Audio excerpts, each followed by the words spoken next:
رسول اللہ کے گھر سے خواب کی تعبیر کے علم پہ دلیل لاتا ہوں. امام ابن سیرین رحمہ اللہ کی تعبیر الرؤیا کا مقدمہ اٹھاؤ. امام جعفر الصادق رحمہ اللہ، امام باقر کے بیٹے، امام زین العابدین کے پوتے، حضرت امام حسین کے پڑپوتے، حضرت علی المرتضیٰ رضی اللہ تعالیٰ عنہ کے جس کے جسم میں خون دوڑا، یہ اولاد علی اور آل نبی. امام جعفر الصادق علم تعبیر کے امام ہیں. شاگرد بیٹھے، ایک شخص آیا، کہا جی میں نے خواب دیکھا، میں خواب میں اذان دے رہا ہوں. فرمایا چوریاں چھڑ دے، چوریاں نہ کیا کر، چور نہ بنا کر، توبہ کر لے. بندہ چلا گیا. جی ٹھیک ہے سر. ایک عرصہ گزرا، ایک اور آیا، انہوں نے کہا شیخ میں نے خواب میں اذان دی ہے، کہا تجھے مبارک ہو، انشاءاللہ تو حج اور عمرے کا سفر کرے گا. وہ چلا گیا. شاگرد آ گئے، انہوں نے کہا استاذ جی، استاذ من اے مسئلہ کیے. کہا کیا ہوا؟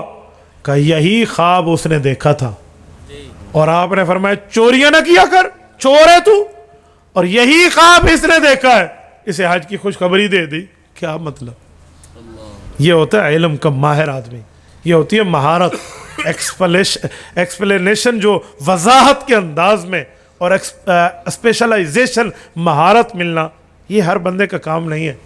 اب یہ آل علی اور اولاد نبی ہے، یہ خواب کی تعبیر دیتے ہوئے ایک علوم کے علم سے پردہ ہٹاتے ہیں اور فرماتے ہیں اے بندے، قرآن کریم میں 2 اذانوں کا ذکر موجود ہے، ایک نیکوکار اور ایک بدکار.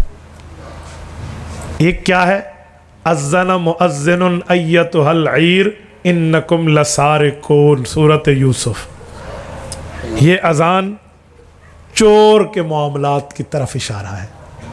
اور ایک نیکوکار کی اذان ہے قرآن میں، سورۃ الحج میں، اذن فی الناس الحج، حضرت ابراہیم علیہ السلام کی.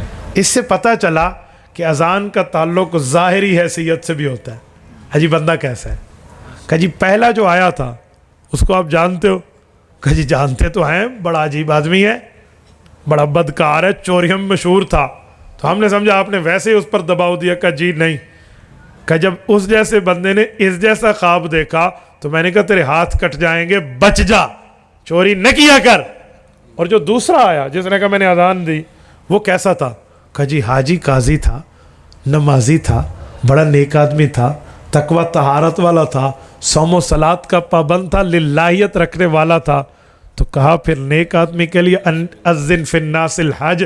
میں نے حضرت ابراہیم علیہ السلام کے تفاعل کو سامنے رکھتے ہوئے سے حج کی خوشخبری دی.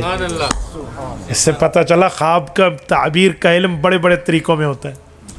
اس طرح خواب کے علوم میں بڑا فرق ہے. میں ایک تعبیر اور دے رہا ہوں.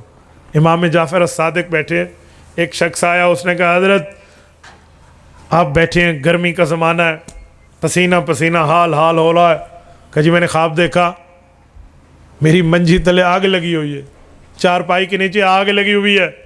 حضرت نے فرمایا جا اپنے کمرے سے سامان نکال، کہیں چھت گر نہ جائے. انہوں نے 4 بندے ساتھ لیا، سامان باہر نکالا، چھت گر گئی. ایک عرصہ گزرا، سردیوں میں سب ٹھٹر کے بیٹھے ہوئے ہیں، گویا اوپر چادریں رکھ کے بیٹھے ہوئے ہیں اور سردی ہے. اور ایک آیا، اس نے کہا جی میں نے خواب دیکھی، میری چارپائی کے نیچے آگ لگی ہوئی ہے. کہ جا چارپائی کی جگہ کو کھود، شاید خزانہ نکل آئے. وہ گیا اور اس کا خزانہ نکل آیا. شاگردوں نے پوچھا استاذ مان اس کی وضاحت. فرمایا خواب میں موسم کو بڑا متعلق اور دخل ہوتا ہے. گرمی میں چارپائی کے نیچے آگ یہ نقصان ہے، اور سردی میں چارپائی کے ساتھ آگ یہ فائدہ ہے. اس لیے اس کی چھت گری تھی، اسے خزانہ ملا ہے. تو بھئی خواب کی تعبیر کا علم تو تعبیر کے معاملات ہیں. انجینئر صاحب نے بیٹھ کے نہ کر کے پھکیاں دینی ہیں، اسے کیا پتہ علم تعبیر کسے کہتے ہیں. تیری غلطی، تیری سلیکشن رانگ ہے، تیرا انتخاب غلط ہے، تو کہاں جا کر پھنس گیا. بھئی یوں نہیں ہے. وہ جیسے ہمارے وہ سناتے رہتے ہیں نا، کتے مہر علی کتے تیری صلاح. ٹھیک ہے، ایک گستاخ اکھیاں جتنے لڑے کھڑوتے رہے نا، انہوں تو پوچھو تجھے کتے پہنچ گئے ہو. آپ نے علم لینا ہے تو علماء کے پاس آئیے، اہل علم کے پاس آئیے، اہل تقوی کے پاس آئیے، اہل اللہ کے پاس آئیے، اہل التقوی و اہل المغفرہ کے پاس آئیے، پھر آ کر آپ کو آپ کے علوم سمجھاتے ہوئے نظر آئیں گے۔